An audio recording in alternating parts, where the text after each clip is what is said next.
I know these niggas got thoughts of betraying me, keep them outsiders away from me. Can't have no strangers around us. I got too famous for lounges. I'm too impatient for browsing. I want it, I'm bringing it straight to the county. I'm way too busy to do it. I pay an accountant to pay my accountant. I got too lazy to count it. Look at my chain, it's astounding. I got a phone that's a trap phone. I get your girl, give me backbone. I get some bitches on that phone. I get some riches on that phone. Y'all did some snitching on that phone. I put some sixes in that chrome. I put some sixes in that dome. I put some sixes in that home. I give my dogs the medicine. I call my dogs the veterans. I give my dogs the weapon. They took my dogs the sentiment. Aim by. First I whack him, then I whack a cop. Pay 380 for the top. They put 380s on your top. And then do 80 on your block. And now it's Navy on the block. And now you gravy on the block. Be looking wavy on your block. LOD, high bridge. So much shit that we did. Had to shout out them gangs. Spit it all for the fam. I got a phone that's a trap phone. I get your girl, give me backbone. I get some bitches on that phone. I get some riches on that phone. Y'all did some snitching on that phone.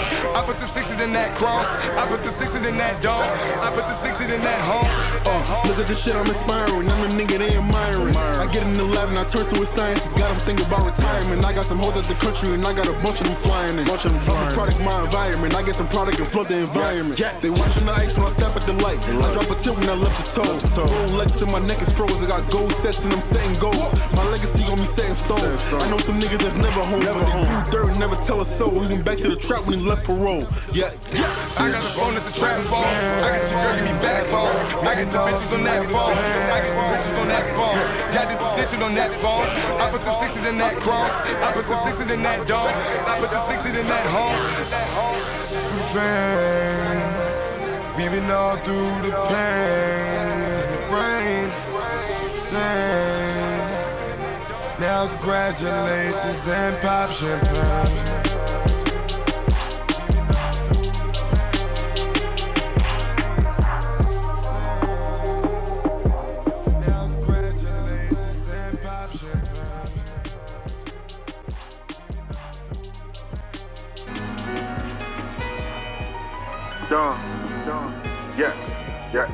Yeah. I like this type vibe. Yeah. Don't you ever question my greatness, come see the legacy this legend creating. Testing my patience, your label gonna have to check for replacements. The rate for call away, I bring it out on special occasions. Mama's on to me, used to hide my work right next to the vases. Nightmares haunting me, feeling like the last breath I was taking. God was warning me, now every morning I'm checking for faces. Now that I get paid to party, I show up and bring my armor. Better off safe than sorry, I'm never gonna play Safari. LA Nights, Boogie had the Lambo, I played the Rari. Selling white and I ain't telling a word when they came to charge me. I never worked the shift, I got it from the first to fifth. I had to learn the tricks like stuff the bags and burn the tips. Christmas time I couldn't tell my daughter I ain't earned a cent. I had to hit the curb and pitch, I leave and I return with gifts. Made decisions to keep my mama with a place to live. Instead of wishing that she never seen them dinner plates is missing. Where I'm from, the young wild niggas just hate to listen, cause the old heads before us ain't show us how to make a difference. I feel upset my killers check whoever sending threats. You still in debt, got penny checks and I ain't get to spend them yet. Nothing indirect, I'm still a living legend in the flesh. I remember deaths I couldn't cope with, dog, I'm still a mess. Bitches left and I wish them best, I know she feel depressed. You the one that shit affect, your loyalty was just a test. Dumb. Bitch. Back to the future, how I hit them with the flows. This coupe isn't born, you need 9 months to grow. Marty McFly like I'm 19 years old. I'm Marty McPie, sell him $1,000 in O. Yellow gold, keep it classic. Big money, been around, push weight, Jurassic. Send your bitch to Aspen for her B-Day. Send your younger bitch to Coachella for about 3 days. Same circle, pass each other like a relay. You live in, I land on, difference between our PJs. Niggas still making albums using label budgets. I get it out the streets before the label touch it. Take 2 years and tell the label fuck it. My kilo streaming in the streets without a single buzzing. Never wore All Saints, retired ball main. Ball players turn them shits into a mall thing. Showroom shopper, the clerk is scrambling. J.W. Anderson, I'm the mannequin. You high bridge niggas done made me fans again. And Don Q got y'all panicking. Push.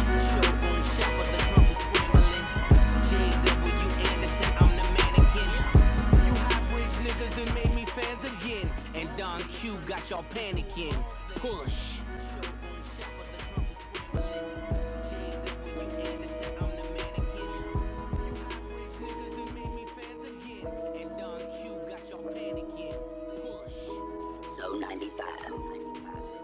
I pull up on you, tell me how you want. I parked the ghost inside the mansion. Now I think the house is haunted. I keep killers with me. Watch who you confront. I keep a puddle of water on me. I traded my jewelry, I had to double the pointers on it. I walk in the spot and I got nothing less than a quarter on me. I stand on the couches and all these hoes, they swarming on me. I throw at the ones that's falling on me. The truck, a Bentley, a Porsche, come with exhaust, the latest edition. They want me facing the sins, but luckily I found a way to prevent it. I'm going out of the country, so go get your passport and pay me a visit. I do what it take for the money, I send you the product, just pay me to ship it. I never run out of funds, nigga. Never run out. I'm throwing 20s as soon as they run out of ones, nigga. Yeah, I'm throwing double. Duffel bag, what I brung, you know how I come, nigga. You know what's in it. 100 sticking out, so it's the clip of the drum, nigga. I'm just a victim of society. I got bitches by variety. I'm making sure they fly privately, so keep it discreet when you ride with me, cause I like to creep with them quietly. I can't get caught up with none of you hoes, I do not need the anxiety. I'd rather keep the rollie on froze, cause Elliot keep on supplying me. Puddle of water on me. I traded my jewelry, I had to double the pointers on it. I walk in the spot and I got nothing less than a quarter on me. I stand on the couches and all of these hoes, they swarming on me. I throw at the ones that's falling on me. I made it out of the slums. We had to go through the obstacles. They never said it was possible. Now I can cruise on the boat where it's tropical. I'm laughing straight to the bank, nigga. All of your money is comical. Cuban or the diamond link, nigga. You know my jury is optional. I just reloaded the visa. You know my trophy a freezer. There's multiple forms whenever you see us. Act like you know the procedure. Cause I'm in a whole different element. You know that's a definite. I started the wave, but then I perfected it. I heard it before. They thought I would fall. They even projected it. They knocked on the door. I kept a stash in the wall. They never suspected it. It's hard to ignore. Look at the bezel. They think I'm committing embezzlement. I told you I'm good in the ghetto. I just bossed up and upgraded my residence. I pull up on you, tell me how you want. I parked the ghost inside the mansion. Now I think the house is haunted. I keep killers with me. Watch who you confront. I told you I'm good in the ghetto. I just bossed up and upgraded my residence. I keep a puddle of water on me.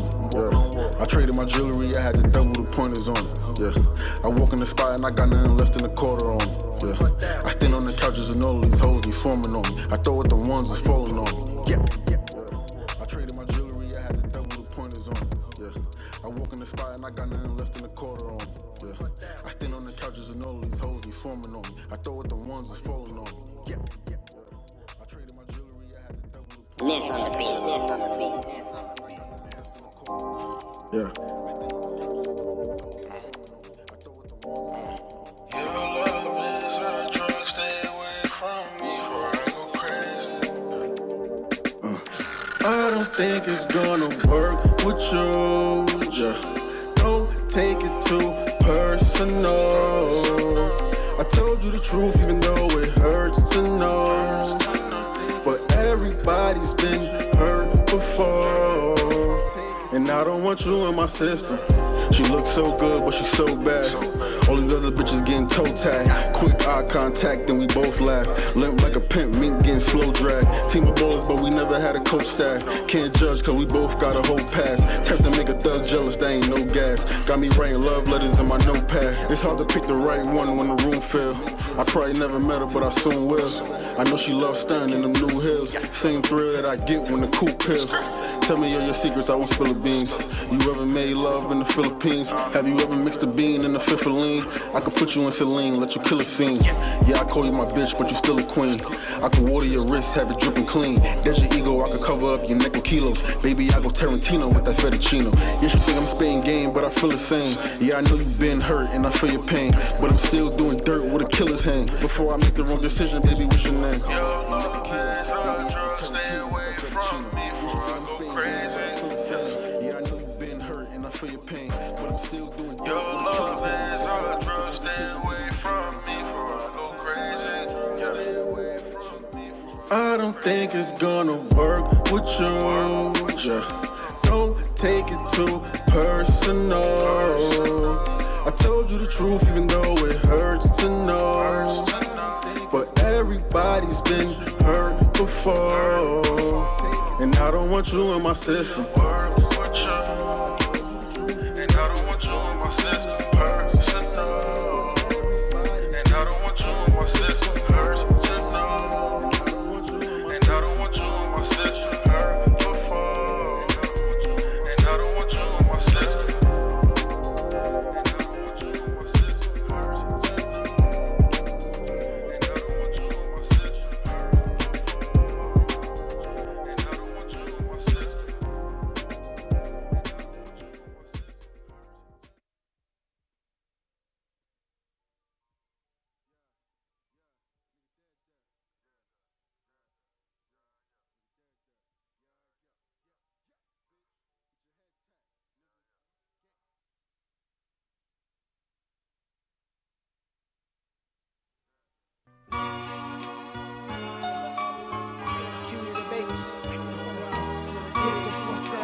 Welcome to the Wtfu America Show with your host Jizo and Tom Harazo. Hog Gang, salute.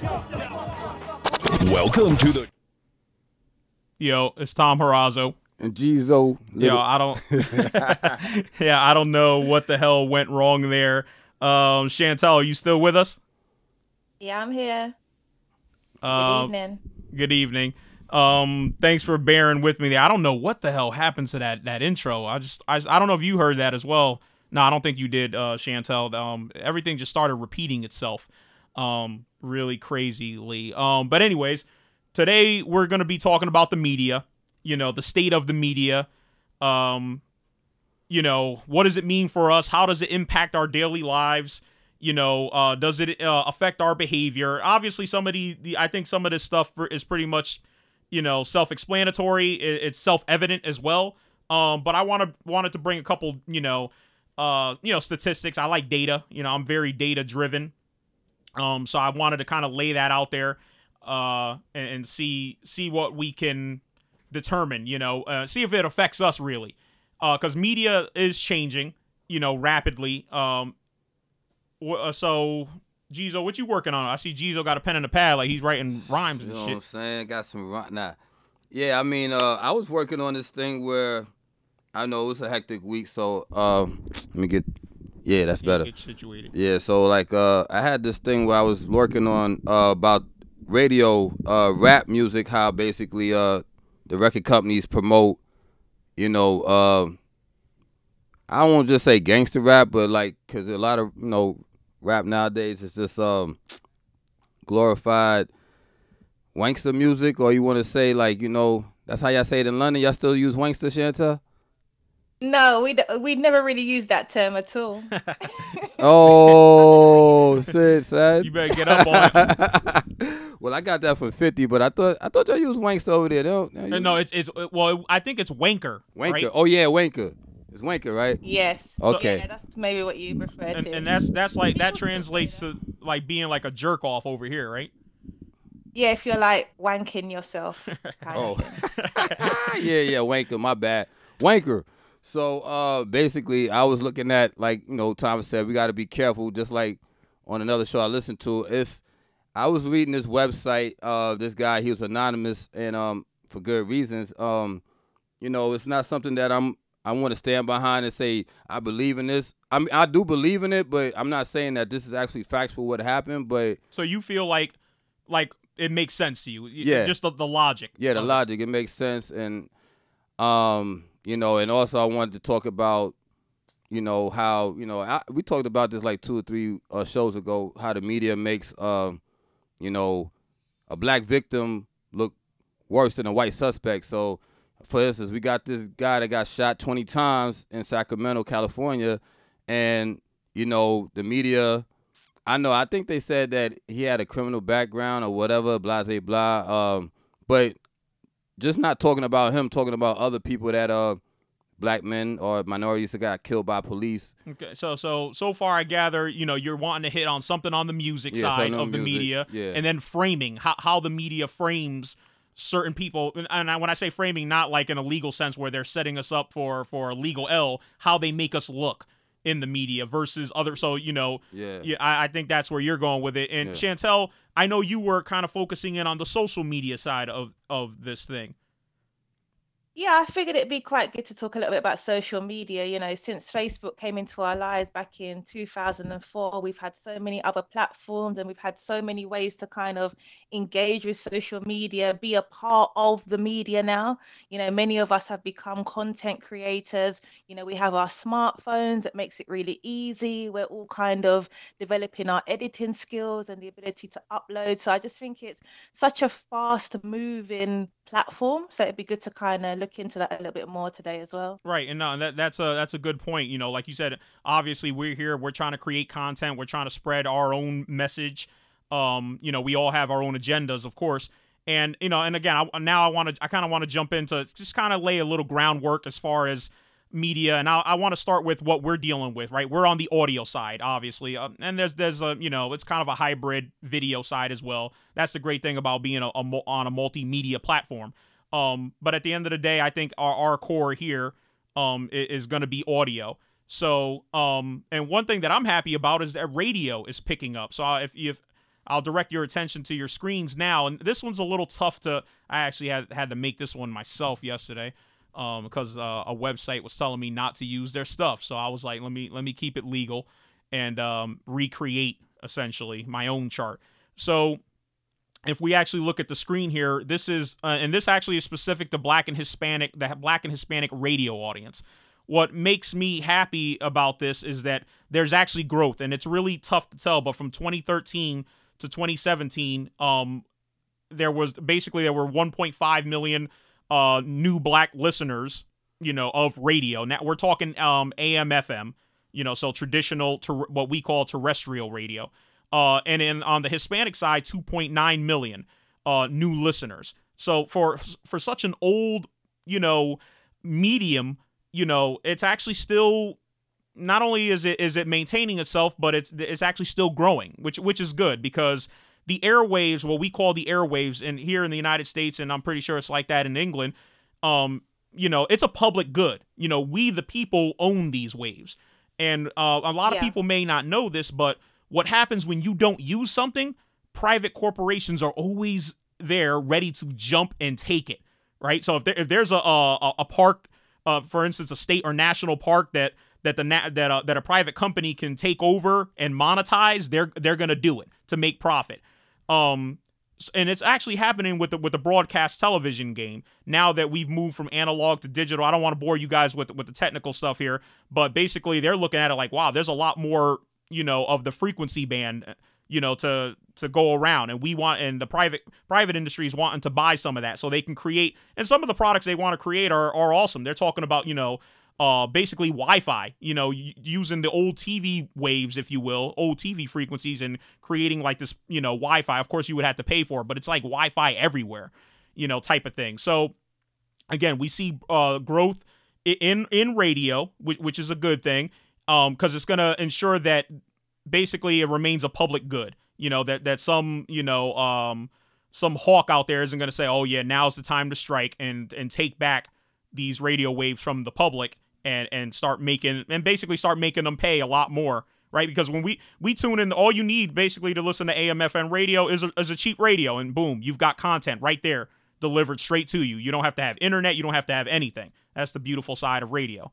So I have a question for Sure. you. In America, is the pirate radio scene big out there? So people sort of stringing up their illegal stations?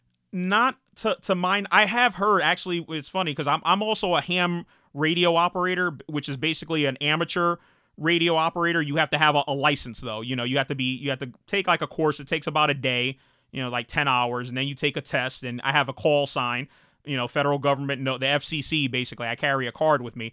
But one time I was doing a little research into the ham stuff, and I happened to come across videos on YouTube, because I guess it's somewhat closely related, of people having pirate radio stations. Now, it isn't big. Yeah. I would say it isn't that big around here, because we're in larger markets over here. There's millions of listeners, so the band is full. So basically, like the AM FM band for the most part is full. And if we started to try to step on what we call, you know, in the business, stepping on someone, which is basically interrupting their signal, you know, by transmitting at a lower frequency range or possibly drifting into their frequency, they would call up immediately FCC investigators. They would come down. They would have all types of equipment looking for, and I have that same type of equipment in my job, but they would try to find out where the transmitter is, you know. Yeah. So I know I mean, it's a big thing. Oh, go Yeah, ahead, it was a big thing out here in like the 90s and the noughties. And I think for me, the way I look at radio, like I really feel like it has been a big voice, especially as you say, for like the Black communities and the ethnic minority communities, especially here in London. Like there has been many pirate radios over the years, and I feel like it helps to create industry as well, right? So DJs have a place where they can play music and they can get the recognition that they want, and then they get shows that they can play at. You know, the community have stations that they can listen to and engage and interact with DJs. And it, you know, it really has become a big thing here now. We don't really call it pirate radio anymore. We more call it community radio, but it is a way to kind of bring the community together. And similar to what you're saying, I mean, you know, radio stations have had their fight, you know, and they do get shut down often if they're illegal. You know, people put their antennas on high rises and then, you know, they'll get taken down. Radio stations have been raided numerous times over the years, but I kind of see it as a greater good, because if it is creating that voice for the community, you know, where we don't have the voice on TV, for example, then, you know, you gotta do what you gotta do sometimes. Yeah, there was actually a guy in New Haven, you know, which is where I'm from. We're real close to New Haven. We're here in West Haven, Connecticut. But there was a guy, he was on air for many years on an FM station. You know, he was so he did Latino, you know, music, so salsa, merengue, all that, little talk radio. Daddy Yankee. Nah, yeah, maybe Daddy Yankee. La Gasolina. Remember that joint from a few years ago? Yeah. Damn, that was a big hit over here. But yeah, so his FM station, basically, like what's happening to a lot of FM stations, the big corporations just come out, buy you out. Oh, you're a little independent. You know, you're not getting the ad revenue. You're not getting this, that, and the third. Yeah. You know, just make this deal. You know, and we'll fold you into our corporate. So we're talking about Clear Channel is one of the big ones. We're talking about CBS Radio, basically the two giants in the game that probably own about 80 to 90% of all radio stations.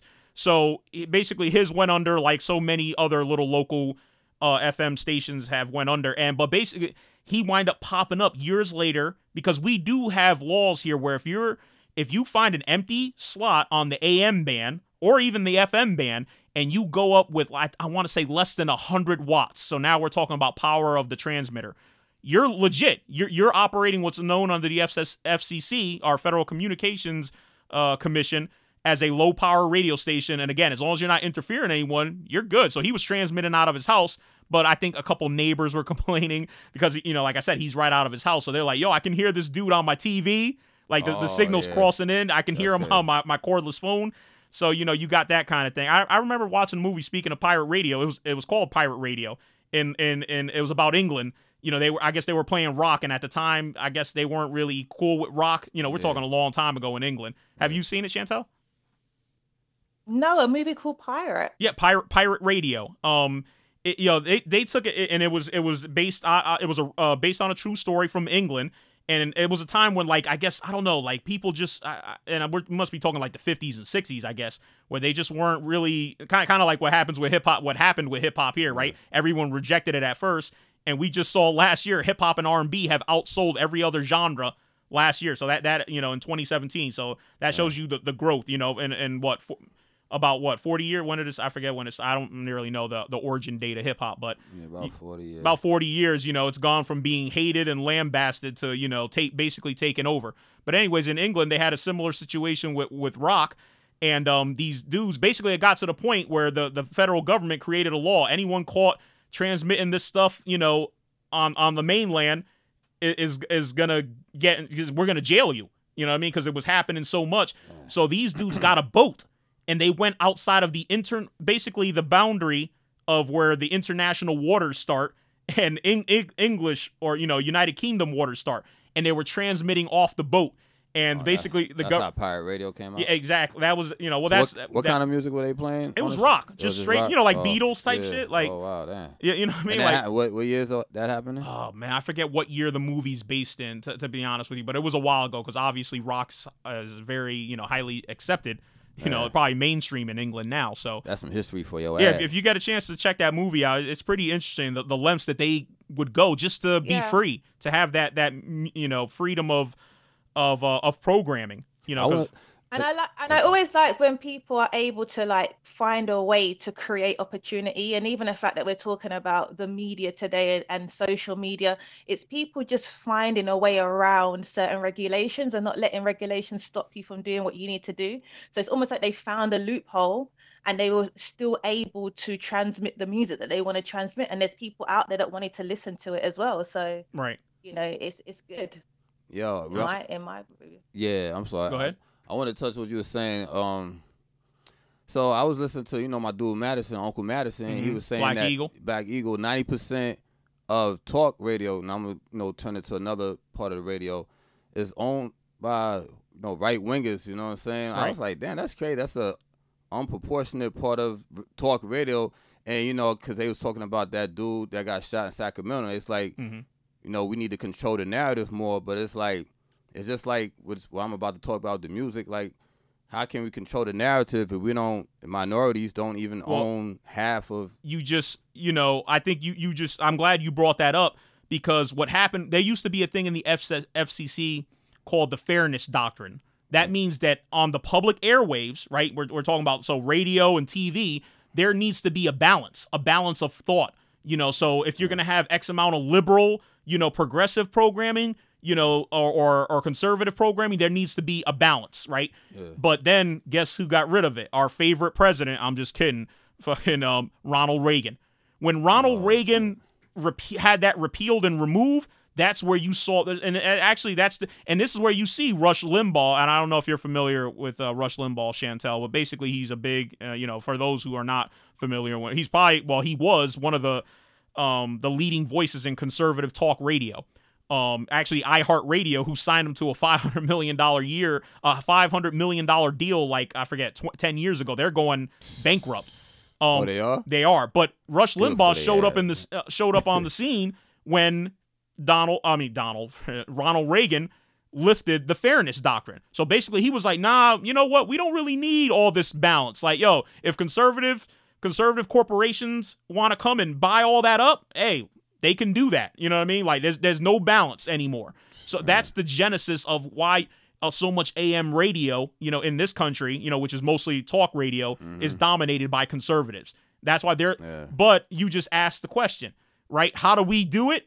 We're doing it right now, and luckily, and actually, I'm gonna slide over to my next slide here, which is streaming audio usage. This is Black and Hispanic streaming audio usage in 2016, right? So from January to December. Now, last year was an election year, so that always is going to drive traffic up. But here we see a nice little trend.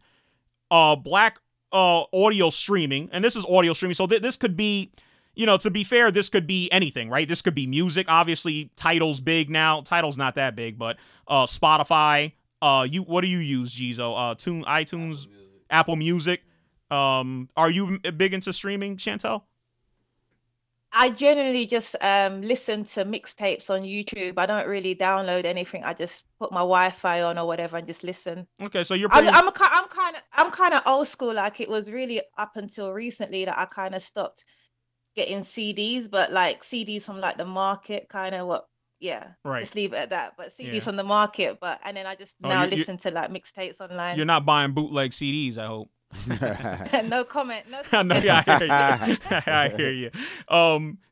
What's funny is I love records. So I'm a big vinyl collector. I actually just ordered the Black Panther LP. It's pre-order. You know what I mean? So that one's getting touched. I ain't playing that. I might have to get two of them actually. Hopefully it'll be worth something one day. But anyways, so again, we see streaming is big in the Black and Hispanic community, as I'm sure it is for other non-blacks, non-Hispanics, or what they call non-Hispanic white people, and Asian people as well. But right here, going to Jizo's point, how do we get control of the narrative? We can't do it in traditional forms of media. We have to seek out other, and again, I think we're kind of a living example. No duh, right? We're doing it right now, and we're doing it for good reason, because there is a demand. There is a demand for the content. So, and content is always king, and we'll see where that goes. But obviously, there's a demand there. So let's see. Actually, and we need that balance as well, right? We need that balance in voices. Like you said, we can't just kind of rely on mainstream media who only give in one narrative, one perspective, one point of view. Like, we need other people to kind of give the other side, because there's always different versions of truth, and if we want to be as informed as possible, then it's important to kind of have that conversation, in multiple ways. Yeah. Yeah. So hold on a second. No, I was just saying, to keep it going to the next. Yeah. Or there's a couple more. We just doing an hour. Right? Couple more for. We'll go for an hour. I don't know if we have a time limit. The boss will text me if we got a hard stop at the top. So we'll see where it goes. So let's see here. Let's see. I had my next graphic up, and just a couple more to share with you guys. Not a lot before we dive into what Jizo wants to touch on, and what you want to touch on, Chantelle. So again, now this is. So we talked about the obviously streaming audio is going up in the Black and Hispanic community, and we're seeing here, Black listeners are listening to about 13 hours, actually about 14 hours a week of radio, and Hispanics are doing about 13 hours. Again, that's a significant amount, of listening. So. And there's a lot of people listening, and we can actually see here, and this is maybe more for the broadcasters may be interested in this, that, Black listeners tend to listen from 3 p.m. to 7 p.m., while Hispanic listeners like to listen from 10 to 3. So that's interesting to me. I guess there's probably some age differences there, probably, whatever the work situation is, right? If you don't leave to go to work till later in the day, like for me, I work nights, so... I'm the type of guy who's going to be listening to radio, later in the day and probably really early. But during the day, I'm asleep. So, but again, and then we see also from the text here that 64% and 70% of Hispanic, 64% of Blacks, 70% of Hispanics listen to radio in their home. So I don't know what that really says about. I guess that's where we enjoy most of the listening. There, so we'll take that for what it is, and let's see here. I just want to move along. Now, this one is interesting to me because this one has to do with TV viewing.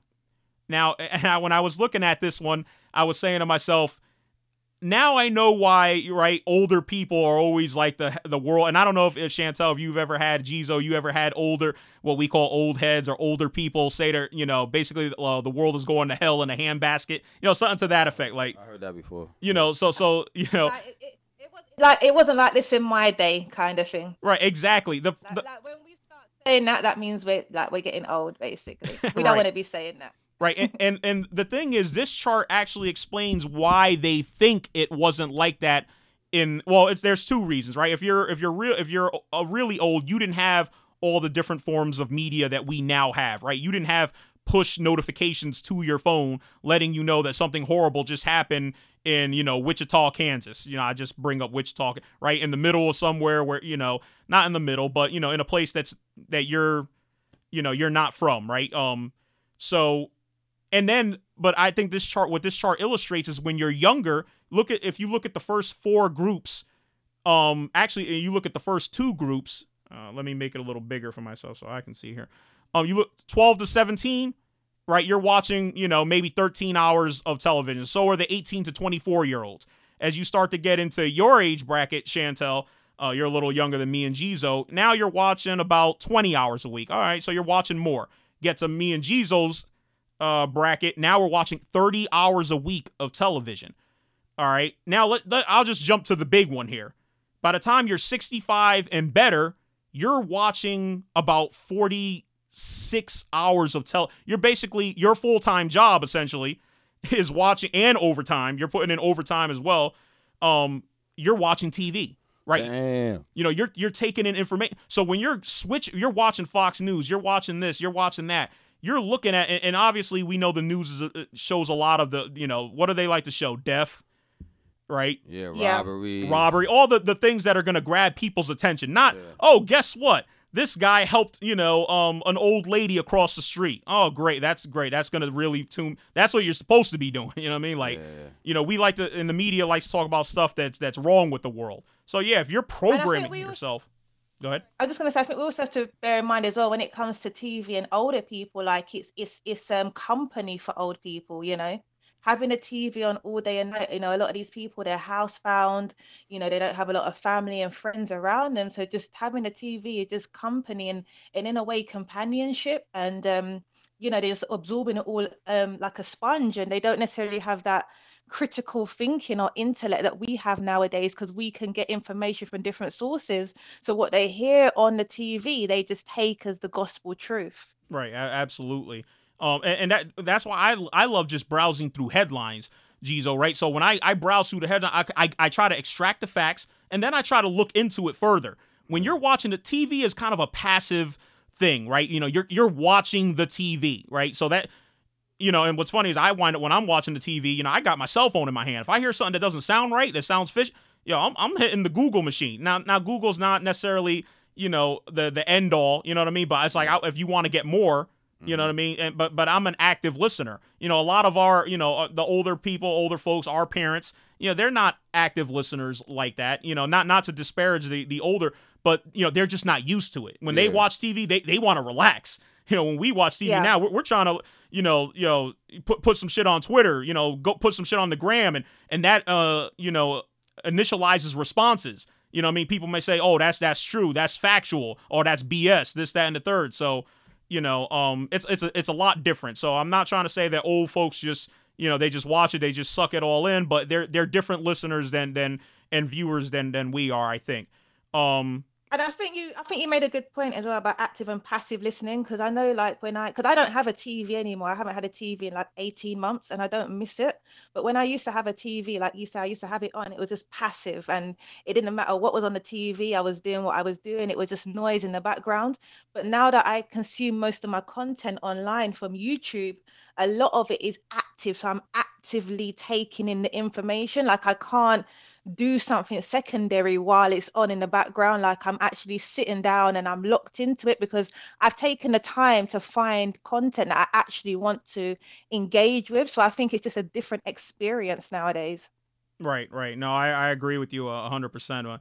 Often, like I said, when sometimes, you know, sometimes I think I do media overload, where it's like, let me just chill, shut all the screens off, pick up a book, you know what I mean, which is to me one of the greatest forms of media, you know, pick that up and get some knowledge and reflect on that. So guys, if you may notice that there's that I have a scroll going on here. These are headlines that I just pulled from theroot.com. It's one of my favorite news sites. I call it the Black Huffington Post, to be honest with you.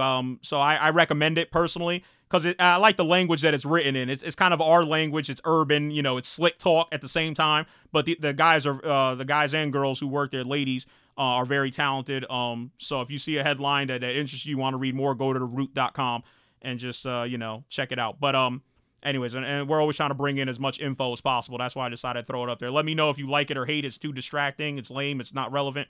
You know, send me an email. Let me know.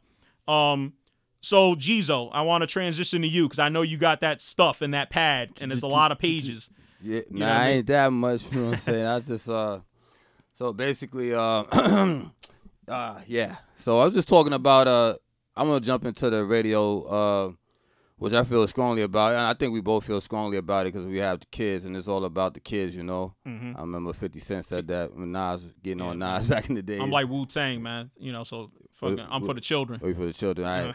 You know, 50 like, Nas love the kids. But yeah, you know, it's like, all right, so like I said, I got this from, this is a website called hiphopisred.com. I guess it was trying to be like hiphopisdead.com. It's trying to make it, but I'm not saying this is 100% factual. This meeting that happened, which kind of makes sense to what, how basically what I'm going to be talking about, how radio stations and record companies control basically the narrative in music, and it's like kind of like mind control, which is pumping to these kids out here, making them think they are, you know, about gangster life or about like just doing stuff that's out of their character and not, you know, living to their full potential. So basically this guy, which is anonymous, and this happened like in around 91, I guess, when, you know, gangster rap kind of took a swing for, like, you know, when Death Row was in effect, you know, Bad Boy, you know, Biggie was still alive, you know, the whole East Coast, West Coast thing was fueling.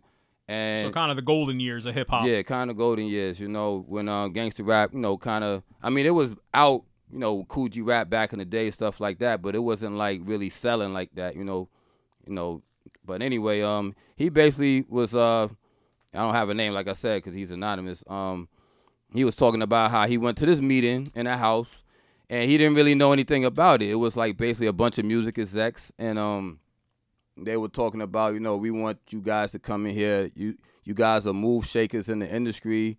We want you to come in, listen to what we have to talk to you about. And this guy was like kind of confused, like, you know, what's this about? Nobody knew anything. So I'm gonna just cut to the chase. Basically, they were talking about how, you know, nobody really wants to hear conscious rap, you know, political, like Public Enemy, if you remember, Fight the Power, or that shit, or harmless, you know, rap that didn't, you know, really talk about any glorifying, you know, violence or drugs and stuff like that. So they were basically saying, yo, we have a bunch of people that's investing in these private prisons, and, you know, our job is to try to keep these prisons filled, and, you know, it's a very profitable industry, and, you know, our job is to help these people that we're working with to help them keep these jails filled. And people started getting irate in the meeting, like, yo, what are you talking about? And I'm gonna pause right there because I don't want to just keep going on and on. But what are you thinking about that? What do you? So you're saying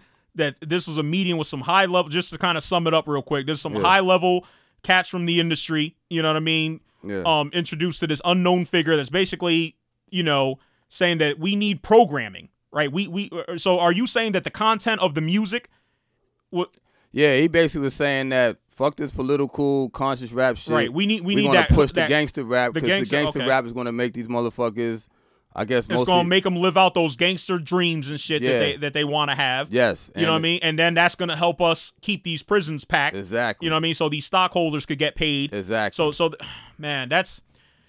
I mean, yo, you know what's funny is the side of me that believe that, you know, there's a side of me that believes that humans can be horrible. You know what I mean? Fucking like, you know what I mean, the worst. And there's a side of me that's just like, yo, is it that organized? You know what I mean? Is it that? And I have to battle with that. You know what I mean? But you know what? This is you know, basically I have to abandon, you know, all the, you know, the freaking the good side, because I'm starting to see the ugly. Well, not that I'm starting to see. I've been seeing, you know, the ugly side of humanity, especially here in America. So you know what? I think it could be plausible. You know, I can't sit there and say, nah, Jizo, you know, I gotta see fact. You know, because I'm factually driven, so I like to see proof. You know, but you know, there's a side of me that says, you know, yeah, you know, because money runs shit. We know money talks in this country, and like the rest of the world. I don't want to get it twisted, but you know what? I'm open to considering, you know, and taking that as a factual statement. And you know, I mean, just like the FDA, when I was talking about last week when me and Chantelle was talking about natural holistic health, and how the FDA, you know, all these holistic doctors are winding up dead at a young age. And I don't want to get into that whole thing because that's a whole nother subject, but it's the same thing.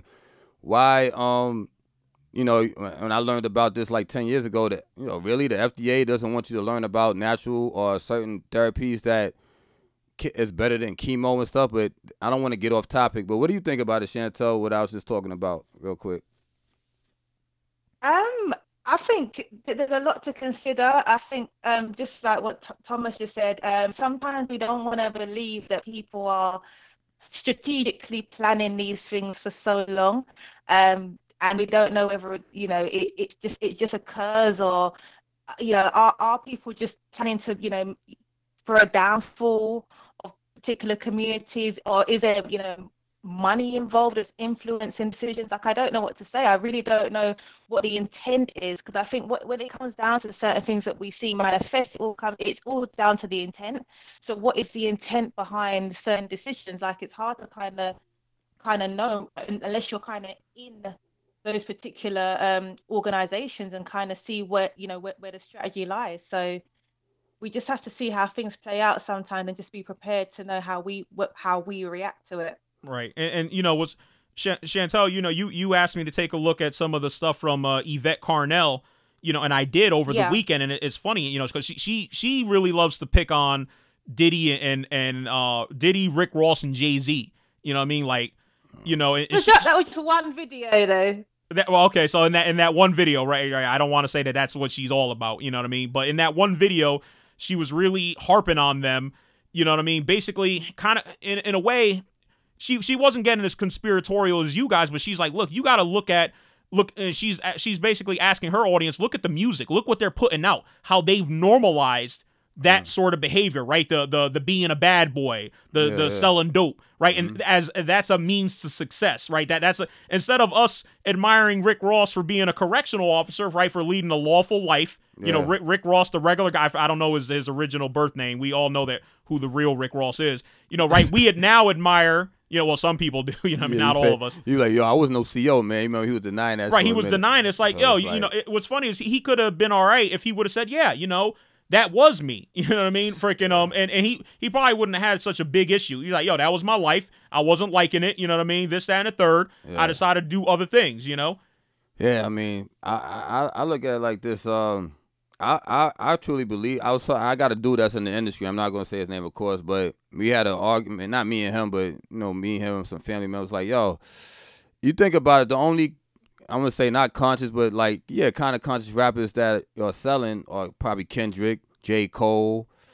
I mean, I don't want to go down the list, but those are the two that jump off the top of my head right now. And I think it's easier to push like they say mumble rap or rappers that just like talking about nothing for 2-3 minutes, and you know people want to hear that because that's what it is. It's like, okay, yeah, go out here and sip on some lean and pop a perk and shoot at people and show how real you are and talking about real issues and stuff like that and trying to be more. I'm not even gonna say lyrical because you don't got to be lyrical. It's just your content. Like content, you know, is king. You know what I'm saying? And shout out to I would also, you know what I'm saying? Oh, go ahead, Chantelle. I was gonna say, I think as well, sometimes it just comes down to the beat of the music, because you know there are some artists out there that want to make conscious music, but when you listen to the conscious music, like the beat doesn't necessarily get you in the mood to actually enjoy the tunes. Like you can sit down on a deeper level and say, yeah, what they're spitting, what they're saying is real and it's truth, but it may not be the type of music that you know you want to get crunked up to, you want to drink to, whatever the case is. So for example, I know a guy in the UK, and he's an artist, but he's very kind of conscious and he's quite militant as well. And so I guess you guys are probably familiar with grime music. We have kind of a new sound that's emerging as well, which is like UK drill, which I guess is kind of like our version of Chicago drill. Oh, God. And so he's taking that energy and that beat, but he's putting like more of a conscious spin on it. So he's not going to be talking about, you know, gangs and shanking people and violence and drugs, etc. He's going to be talking about men need to rise up like soldiers. You know, you need to look after the family, look after the community. But he's going to be using the energy that the young people can kind of relate to, but feeding messages that can kind of help elevate people as well. And I feel like that's a good strategy because they will more likely, I think, engage with that because they can, you know, they might just listen to it because they like the beat, but then the messages will start to kind of absorb like in their psyche as well. Right. So the production value, right? And I think that's a good point, right? It's the production. Just because you're speaking about something serious doesn't necessarily mean that the beat has to be something that takes on a tone like you're at a funeral or, you know. Because there's a salsa. It's funny that she brings up the you know, kind of the drill rap, you know, with the positive message, because you know, one of the most popular salsa songs that was ever created is actually called Mi Negra, or No Le Pega a Mi Negra, which is Don't Hit My Black Woman, right? This song is a straight salsa joint, you know, and you know salsa was pretty much designed for dancing, you know what I mean? Like, you know, it's a very active type of music. And I don't listen to a lot of salsa, but this song always caught my ear because the thing is, he's basically speaking from the perspective of a slave, and he's talking about how when slave ships showed up at the shores of Colombia, you know what I mean, and the black people came out in chains. You know, there's actually a video that goes with it that really paints a crazy picture, but it meshes, you know, slavery with salsa. It's left and right, but basically he's basically telling the master, like it's a perspective of a black man who's a slave, and he's telling the master, yo, don't hit my black woman. You know what I mean? Like, and this is a salsa song, right? People dance, you know, it's probably been 1 billion people that have danced to this song, you know what I mean, since it was created by this Colombian guy. He passed away, Joey Arroyo, it was his name. But again, it's that message, right? That's a deep message, right? Because you know what I'm saying. Basically, that's a pro-black message, you know, and that resonates to even to this day. You know what I mean? You listen to that, so I wish there was, and there's plenty of English. You know, I think there's English equivalents. You know, I mean, basically, you know, it's on the positive side. A guy like Common would say, you know, maybe don't disrespect my black queen. You know, we're hearing that a lot more now. That's essentially what Joey Arroyo was saying 20 years ago in a salsa song, and making it enjoyable, but also definitely delivering the message. You know, saying, you know, look, don't, because yeah, she may be a slave to you, but that's my queen. And in this video, you know, he actually strikes the master. You know what I mean? It's kind of funny because it's almost on some Michael Jackson shit where everyone winds up dancing at the same time. You know, kind of like a Thriller type. Jizo got the Thriller T-shirt on right now. Yeah, but I mean, I don't want to stay on this topic too long, but just like Lupe Fiasco said, man, they want you to dumb it down. You know what I'm saying? Like they say, you sell more records if you dumb it down. You know, they want you to talk that bullshit. But I understand that some conscious music might not have that beat that make you want to get crunk in the club or make you want to just, you know, just chill out and max, you know. And I love some gangster music, but I'm just saying, okay, if you're going to promote, you know, violent music and, you know, shit like that, because grown-ups should understand, or young adults understand, like, listen, this shit could get you killed if you try to live it out, if you ain't about that life, or it can wind you up in jail or other shit. But these little 10-year-olds that, you know, but like you said, like Bonnet Lightbody said, shout out to Bonnet Lightbody, money talk, bullshit walks, have some motherfucking shit in the rap industry where you're telling these kids repeatedly, listen, this shit is music. This shit out here will get you killed or in serious trouble if you take it to like this is real life. Some of these guys are really living that life, and some of them are not. I mean, the ones that are not, you know, will get weeded out in the industry. But, you know, by the time, like I was talking to a family member, by the time they get weeded out, these 10-year-olds been soaking that shit in for years. So they might be thinking someone that's really about that life, that's not, you know what I'm saying, and get it twisted, and then they out there locked up, you know what I'm saying. But and you know another thing, 'cause I know. Oh, we still got some time. Another narrative I want to talk about is, like I said, how they make black victims look worse than white suspects. Meaning, like, if a gunner shoots 20 people and he's white, oh, he was such a nice guy, like this Vegas shooter. Oh, you know, you didn't hear nothing about this motherfucker. I mean, hold on a second. Oh shit. Oh, shit. Jizo is about to go in. All right, just want to put that disclaimer out there. Yeah, I'm about to go in, man. You know what I'm saying? I had to stand up for a second. This shit get me tight, man. You know what I'm saying? Like, a Vegas shooter, you know, okay, he was rich or whatever. That's all you hear about him. He's a quiet dude. Let that have been a black dude. They had to crucify him in his grave. I mean, like, goddamn. I mean, like, you got black men that get murdered every day by cops unarmed. It's not like they shooting back. Oh, like they did with Trayvon. They demonize you. He got suspended. What the fuck he got suspended years ago got to do with him getting tracked down by a fucking fake ass cop, Zimmerman? You know, that's just one example. You know, all these people, you know, that's what I'm going back to what I was talking to Tom about. 90% of talk radio or this news is dominated by right-wingers or conservative motherfuckers that, you know, basically want us. I'm going to put it out there. I'm not saying all conservative people want us dead, but a lot of them, gun owners, Midwesterners, and I don't know, this might come back to bite me in my ass, but I feel a lot of, you know, hate, you know, Donald Trump, but a lot of Sessions doesn't care about us, you know what I'm saying? Like, I feel like Kanye West like now when he said Bush doesn't like black people, when a lot of people died in Katrina and they waited like a week to go down there and help people get out of the fucking flooded water. Yeah, but Kanye said he said he didn't vote, but he would vote for Trump if he did. If he did. See, that's that. Okay, that I feel like stuff, Kanye. You know? I feel like Kanye 10 years, 15 years ago, whenever he said that. When he first came out, right? When he first came out, because that shit got me tight, like thinking about how, you know, that's why, like I said, I started this show, black men getting shot. That shit that happened in Sacramento, another guy got shot in Houston with his pants down. He was mentally challenged or something, but why you want to shoot a person with his pants down to his ankles? I mean, that happened in Houston. Yo, everybody, like, and it's funny how people are talking about some ratchet shit. I even get on my family members, y'all want to watch this ratchet shit, and I'm not saying be turned up or woke 24/7, but come on, man. This is like genocide. Like a guy that called in earlier is talking about, yo, you got to think about the shit that's going on in this country.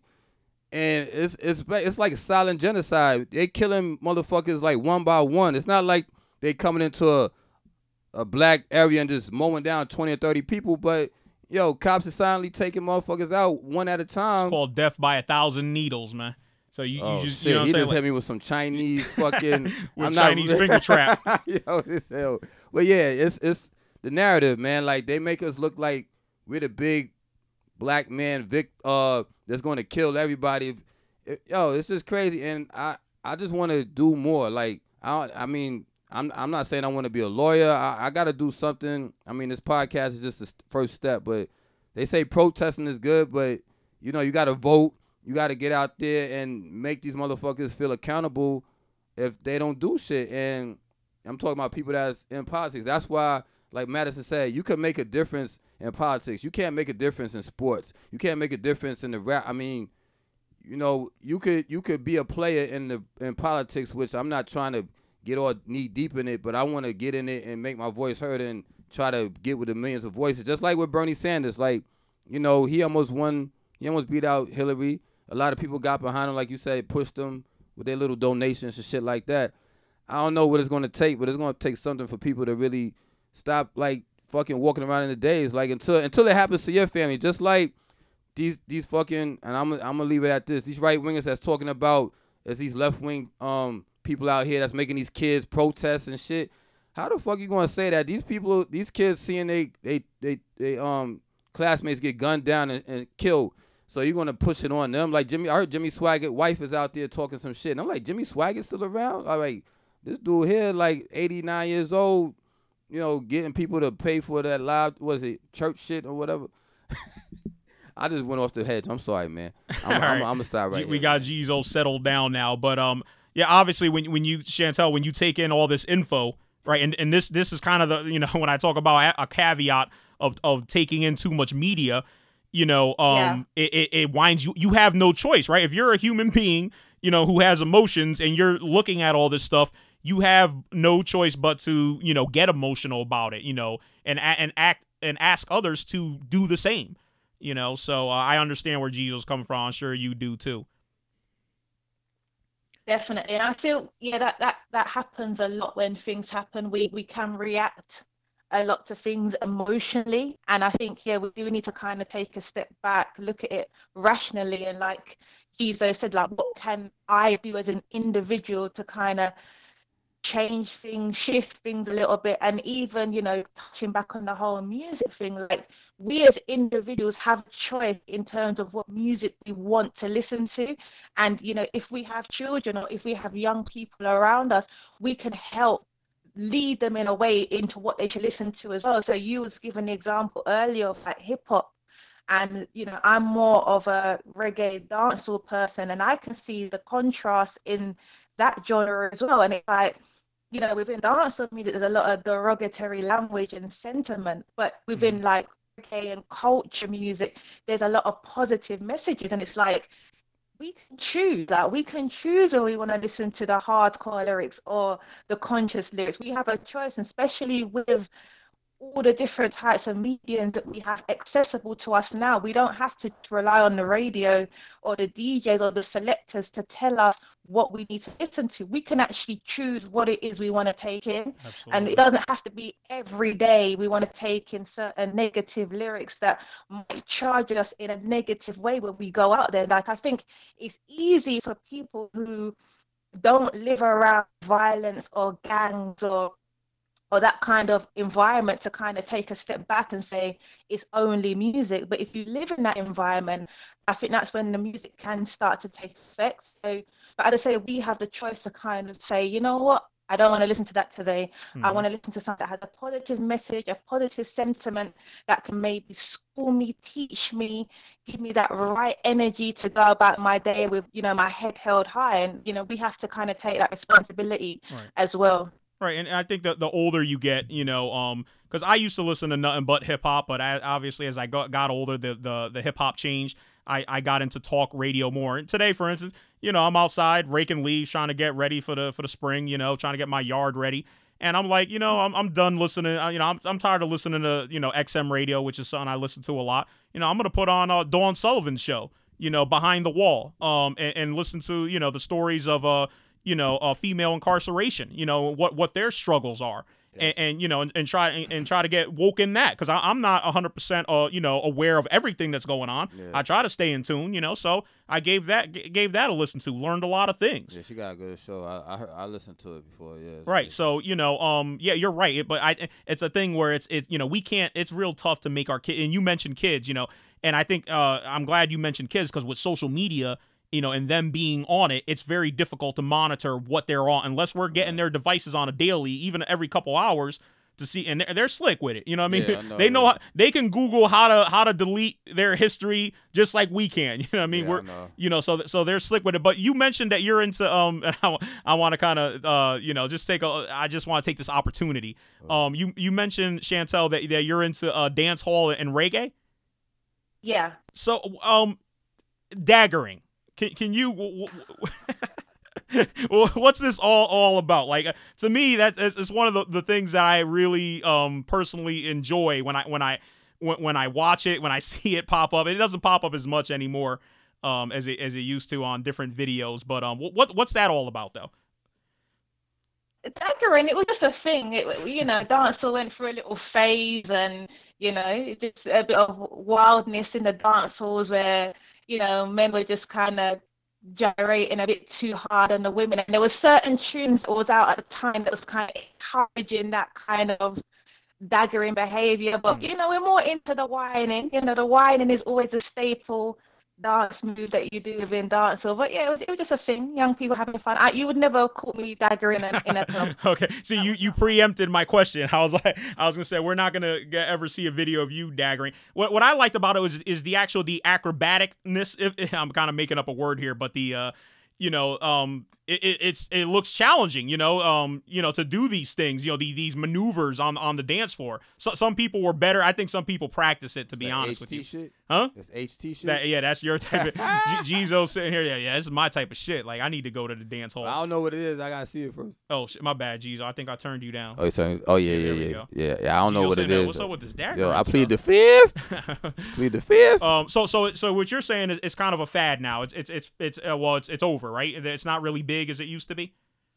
Yeah, and also I feel like sometimes people get the wrong impression of dancehall, because if you go onto YouTube and you type in, dancehall party or whatever, sometimes you see the extreme parties. You see, man jumping on woman and looking like they're going to break someone's neck, etc. And people think that is what you see at any dancehall club, and that's the extreme. That's why it's made YouTube and so many views. And I have to almost be cautious sometimes when people say, what kind of music do you listen to? Sometimes I say dancehall, sometimes I just say reggae, because if I say dancehall, people always get that view in their head that I'm in the club in my batty riders and just going on mad. And it's not that case. I'm very calm and ladylike. I like the music, but the scene differs, right. But that is very, very extreme side of things, right? And it's and there's conscious dancehall as well. So okay. So and you just brought up a good point on how the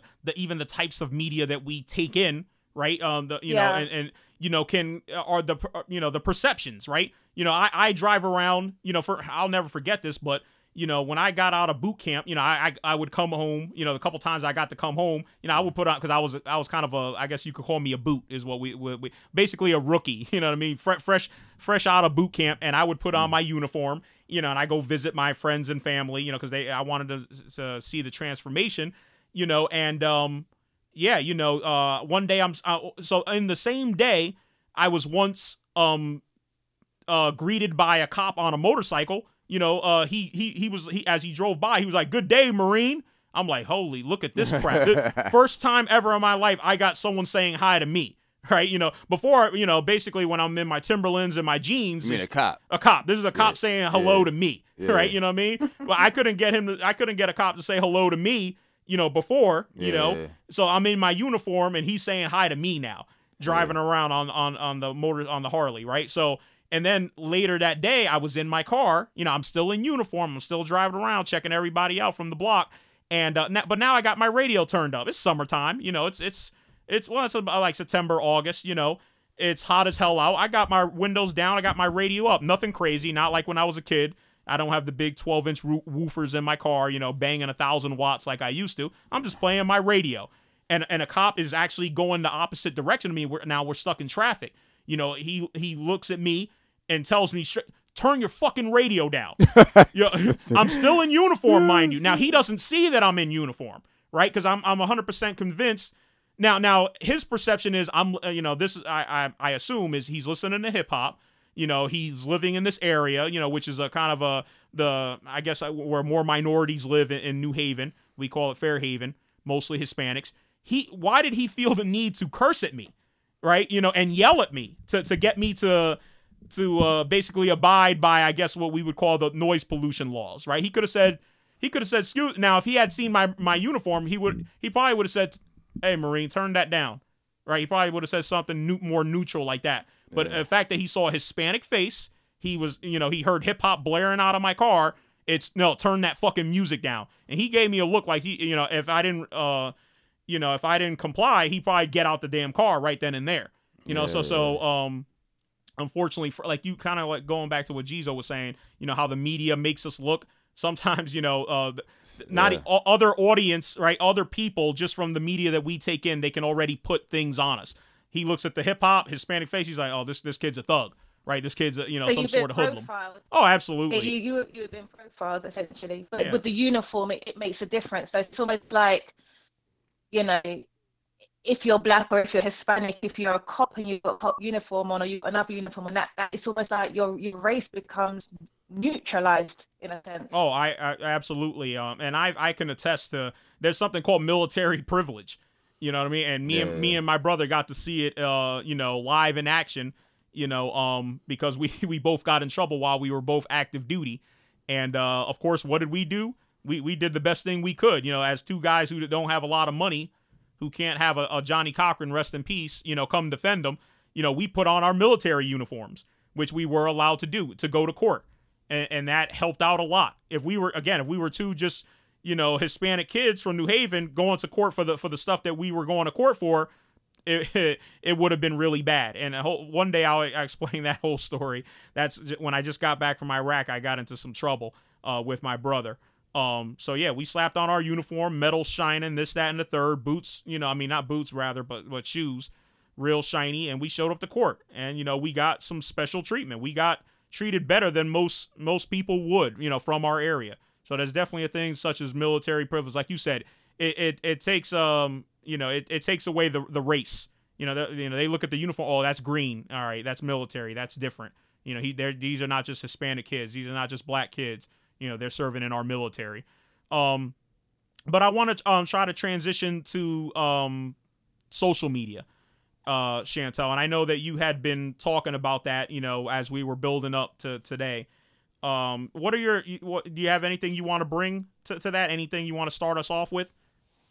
Yeah, I guess, we live in an age now where, social media is very dominant and, majority of young people are, on social media. You've kind of abandoned some of the other media forms that we've already spoken about, such as radio and TV, and I'll get into some statistics in a little while, but I think it'd be nice to start a little bit, just to kind of reminisce from our perspective, our early days into social media, the type of platforms we used to use back in the day, and how our the way we use it, the way we consume it has changed, and how it's influenced us, how that has kind of shifted over the years as well. So I guess if I start from myself, I remember the first media platform I went on back in the day was MySpace, and MySpace was such a fresh concept to be able to interact with people, in real time, to kind of share almost like your daily journal online, your images, your pictures. You can kind of do your private messaging. And I remember actually when, MySpace became a thing, a lot of people were using that platform to kind of air out their dirty laundry, to have public arguments, people to kind of expose people, and it all became a mess. And I think that was because we were just starting to try to work out, what is this all about? What should we be doing with this platform? And then, you know, we had Facebook coming in, and again, Facebook became at first that platform where we were really kind of using our own pages to, I think, share sometimes more information that was really necessary. I don't know, like what platforms did you guys use at first, and like what was your first interaction with them? Well, to be honest with you, I never got on MySpace. I'm not on Facebook. I'm not on Instagram. I think the only thing that I'm on is this right here. You know what we're doing, because that's what's weird is, you know, I'm a very private guy. You know, so he's a ghost. Yeah, I try to be like, you know, and I don't know if it's military. You know, the thing is, like, I don't want to be on the radar. Like, I don't want pictures of me out there, but it's too late. You know, basically, I'm starting to slowly, you know, give up with it and realize, like, all right, F it. You know, if I want to do something, I want to get my voice out there. Yeah, I can't hide in the shadows forever. You know, and I'm doing it righteously, so I'm not gonna worry about it. But Born Identity. Yeah, exactly. Yeah, exactly. You know what's funny? Level of personalization, right, because people want to know what we're doing. But I'm kind of like you as well. Like I'm quite a private person. I'm quite a, you know, I don't like to put too much out there. You know, I don't sort of talk about my personal life on a lot of detail. If you go onto my Instagram, there are some images of me, and I do share some stuff, but it's not an everyday thing at all. And, you know, I don't want to expose everything to, you know, an online community. You know, I feel like some people, they use it as an opportunity to kind of showcase their whole life. And I feel like it's almost flipped now to a point where people are manufacturing a lifestyle just create a social media narrative, which I think is quite damaging, not only for the people that are doing that, but for those who are actually watching that story evolve as well, because they're watching it and thinking, right, they're having this amazing lifestyle. Like, what am I doing with my life? And that's creating, and that can create, you know, levels of anxiety in this day and age, especially for younger generations who this is all they've known. Like, we kind of had the privilege where we've known a life before social media, we've known a life before the internet, and we became part of this medium as we were growing older, like in our teens or maybe even in our 20s. That's when social media really became a thing. But, you know, the generation under us, this is all they know, this is all they're growing up with, and they're looking for this validation through social media. Like, if I put an image on my Instagram, like, I don't care how many likes I get. I just wanted to put it up. Whereas I feel like a lot of people, they put it up, they want to get the likes, they want to see comments they get. Stunting for the gram, kind of we call. I don't know if you guys call it that in England, but, you know, stunting for the gram. And it, you know, like you said about, you know, it's funny that you bring that up. I know you wanted to bring us some statistics,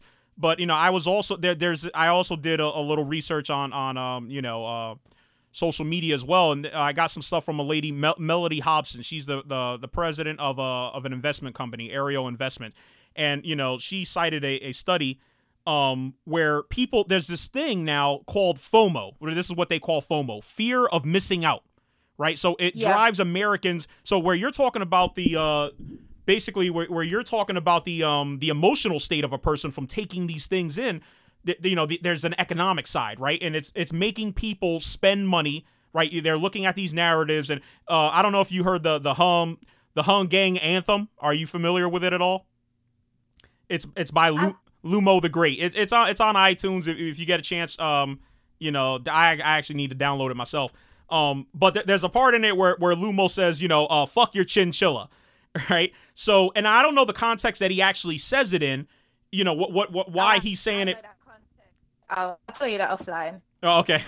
So I don't know the context, but it's like, you know, I look at it, the way I guess I would, you know, kind of shape it to fit my thinking is like, I would say F your chinchilla if your other financial situations aren't right. So you're putting up this image, you know, of wealth and opulence, you know, but it's like, is your, you know, do you have it real money, right? Real valuable things. Do you own a home? Do you own a business? What's your retirement savings look like? You know, you know? Guns and Butter, baby. What's that from? Yeah, exactly. Well, I don't know. You tell me. Baby boy, Ving Rhames, he was talking to Tyrese. He like, guns is the real estate.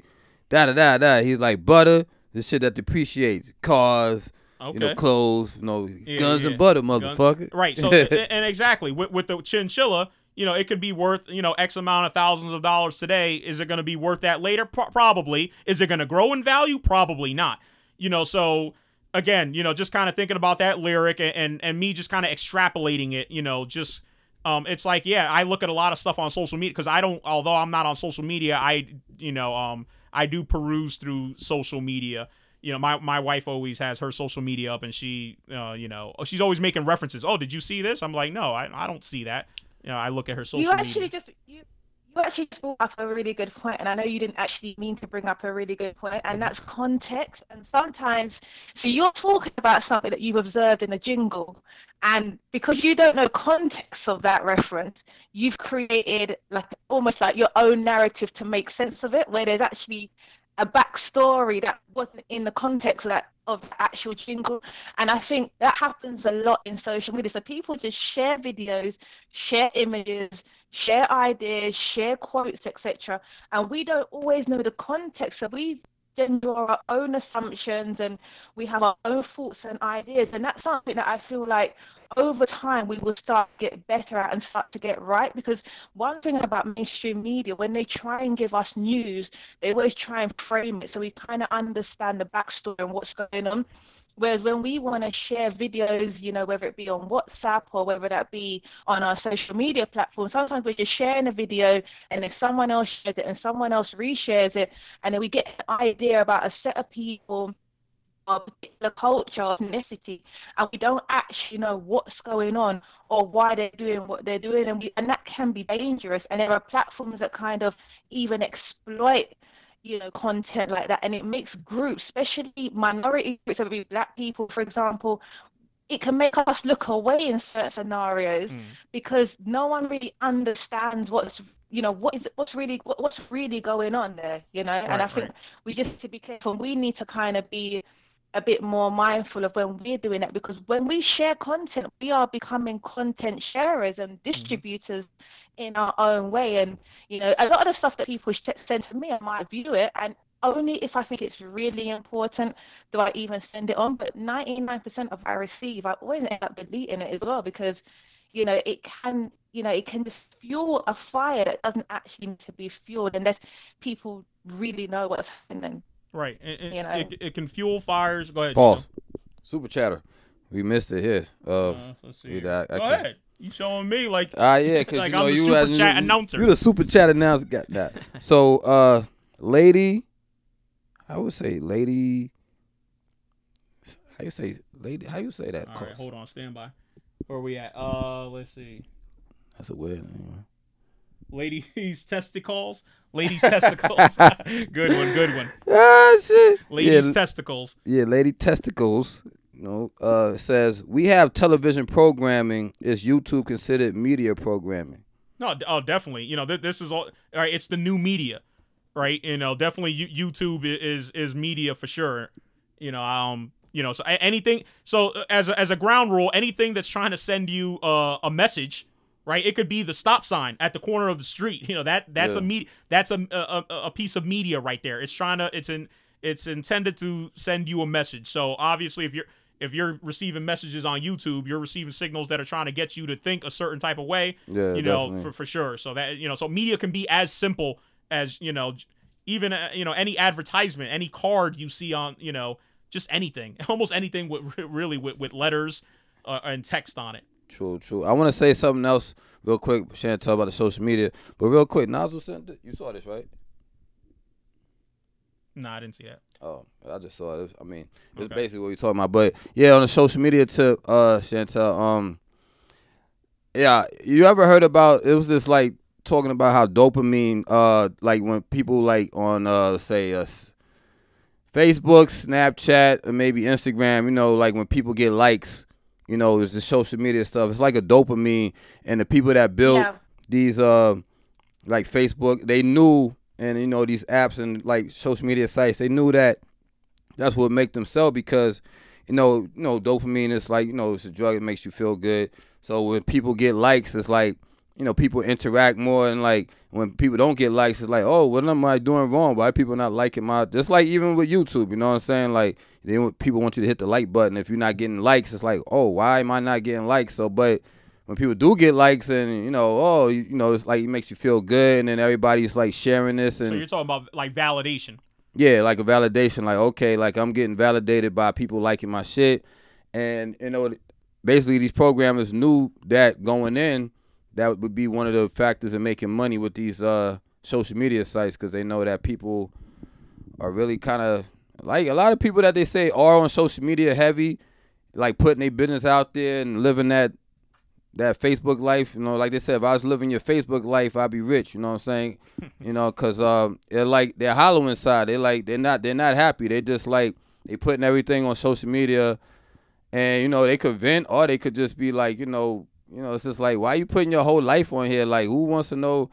That's why I kind of tune out from all these apps. Like, even on my phone, sometimes I get overwhelmed. I'm like, damn, what this shit? I don't even use half this shit, but I use certain apps, and I don't feel like keep downloading them, sometimes, but yeah, social media is definitely it's a mother. You know what I'm saying? To your point, Gizo, stand by. To your point, 61% of millennials said that they feel inadequate about their own lives, because of what they've seen on social media. Half of millennials have claimed to have spent more money than going out than on rent or their mortgage, right? So they're, and again, kind of like what Chantelle was saying, how they fuel, how social media can fuel this type of behavior. You're spending more money going out on a weekend than what your rent costs, than what your, especially now the mortgage thing really concerns me, because we know that one of the ways to acquire wealth here, at least in America, I'm sure it's like that in England as well, it's to own real estate, right? That's solid. Now that's just one way. There's multiple ways to do it, but that's always been a solid way to do it. You buy a home, more than likely by the time you pay it off, it's going to be worth more. You'll be going into your twilight years, your retirement. You'll have a nice little nest egg to blast off, into that with, so. Now, if these millennials are going out, they're not even thinking about that stuff, right? They're not even thinking about a mortgage. They're spending all their money, in the club, trying to make it rain or do this, that, and the third, popping bottles. Don't get me wrong. Bottles, I've done it as well, so I'm not trying. I'm gonna do the Kanye. You know what I'm saying? I'm not. I'm not saying I don't do it, or that I haven't done it. You know what I mean? And this was interesting too, as well, Chantelle, that 57% of millennials have said that they've spent money that they did not intend to spend because of something they saw on social media. So obviously social media can really drive, again, and I think that's the point of what Melody Hobson was saying, is that it really makes us make poor financial decisions. Yeah, I mean, it influences us. And I think just touching back on what we said earlier about passive and active radio listening, I think there are many of us now that are leading sort of passive and active lifestyles as well. And it's almost like, when you go out, whether you be going out for a dinner, whether you're going to watch a show, for example, the first thing that a lot of people want to do now is let me take an image for the gram, or let me film my favorite artist to upload. And it's like we're not really taking in that experience and even utilizing our own memory. And it's like, let me take these pictures, let me kind of take all this content as for memories, but it's like you can just absorb it in the moment and have those as memories. Not everything has to be documented on, your social media for everyone else to see. And I think we're kind of, you spoke about the fear of missing out. I think we are running the risk of missing out on actual real life because we're so focused on what our social media profiles look like and are they looking as engaging and as amazing as we kind of want them to be. And I think that's what millennials are facing now, because as I said, that's all they know, and it's a shame. But as I say, we're in new stages, and I think all things are going to change and all things are going to develop. And yeah, I've got a couple statistics I want to read out as well. So this is from Statistica.com, and it says the number of worldwide users for social media is expected to reach 3.2 billion monthly by 2021. That's around a third of the Earth's entire population. Wow. And it says the region with the highest penetration rate of social networks is North America, where about 70% of the population has at least one social media account. As of 2017, 81% of United States population had a social networking profile, which, you know, is very, very high, of course, but it makes sense now because I think that most people feel obligated to have a profile, and actually sometimes just to kind of know what's happening as well, just to kind of keep up to date. Like you say, fear of missing out, you know, news, information, ideas are all being shared. And it's very powerful, and we can get a lot out of these platforms. We just got to kind of use them sensibly. You know, we need to know when to switch off. We need to not just scroll through it for the sake of it, but use it to kind of enhance and enrich the life that we're trying to build, you know, not take away from the life that we're trying to build. Absolutely. And, you know, we're seeing this whole thing now with actually a firm that's in England, I believe, Cambridge Analytica.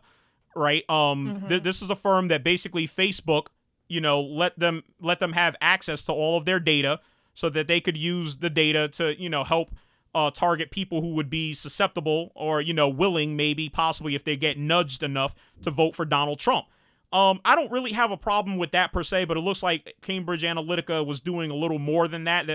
At least I think it was their CEO who was saying, "Oh, we'll send women to a political opponent's house," you know what I mean, to try to get him to, you know, basically do something, you know, illicit, you know, so that we could set him up later. So that, you know, basically, you know, they're looking like, you know, somewhat of a counterintelligence, you know, almost like the FBI used to. Let's just put it out there. You know, we used to have a thing, and I say used to, like it's not happening, but COINTELPRO, right? This is basically a disinformation campaign. This is, you know, setting people up. You know, but you have a private firm that's actually sitting there saying that, yeah, you know, we'll do anything possible. So whether it's exploit data from social media, whether it's, you know, if we can't get to you like that, we'll send women to your house, you know, to maybe take some photos of you doing some dirty stuff. You know, we'll do what we have to do. And now, actually, within the last couple of days, it broke that Facebook, if you had Facebook on, you know, it was a certain version that basically Facebook was logging your calls. And the metadata, you know, basically who you were calling, when you were calling the person, and text messages, it was logging all of that. So you're over here using your cell phone thinking, well, I'm not doing anything on Facebook. You know what I mean? They don't know what I'm doing. They're sitting there having access to basically everything your phone's doing.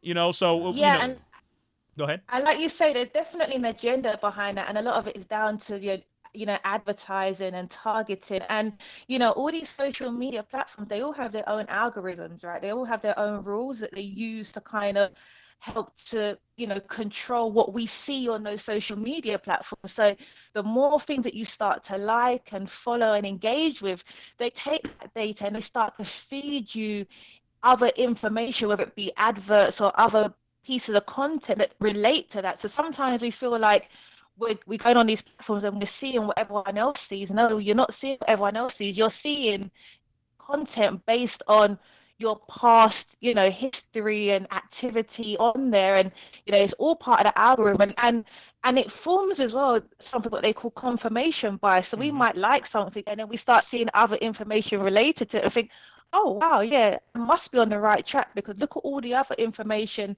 that relates to this idea. But sometimes it's only because you engaged with the original idea while you get fed all the other information as well. So we just need to kind of be careful about how these platforms work. They're not just right, everything's there for us.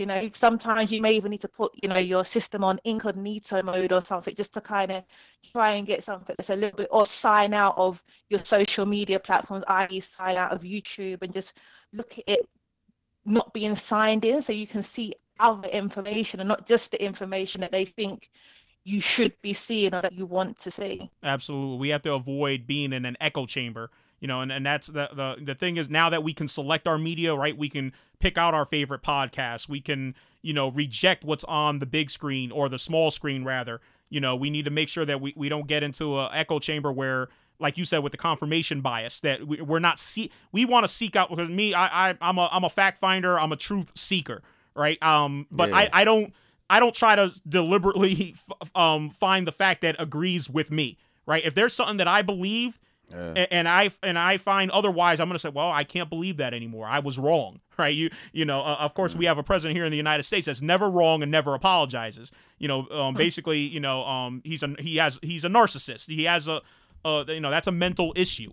And I don't want to be a person who's like that. So yeah, I'm willing to change. As the information comes in, I'm willing to change, and that's why I put up the charts. And we make our email addresses available. If someone finds something wrong with what we said, hey, I think what you said is factually wrong. This is what I found, or this is what I know to be true. I expect to get an email on that. I expect to get checked. I think that's just the best way to go about it. But I see that we just broke the top of the hour, and I think, oh God, this is, what's funny is I have actually a shitload of notes that I didn't even touch. There's so much on this, and I think we're going to revisit this subject, as, again, it's always a continuing, this isn't one and done. We don't do one and done topics here. Yeah, we don't do that shit. Exactly, yo. You know what I mean? We go in, motherfucker. We go in, but we may not go in next week. We may go in another time, you know what I mean? But we wanted to get the conversation started. So we're going to go ahead and wrap it up here. Thanks for listening, guys. We really appreciate it, and we'll see you next time. Peace. We got London on the track. Bye, everyone.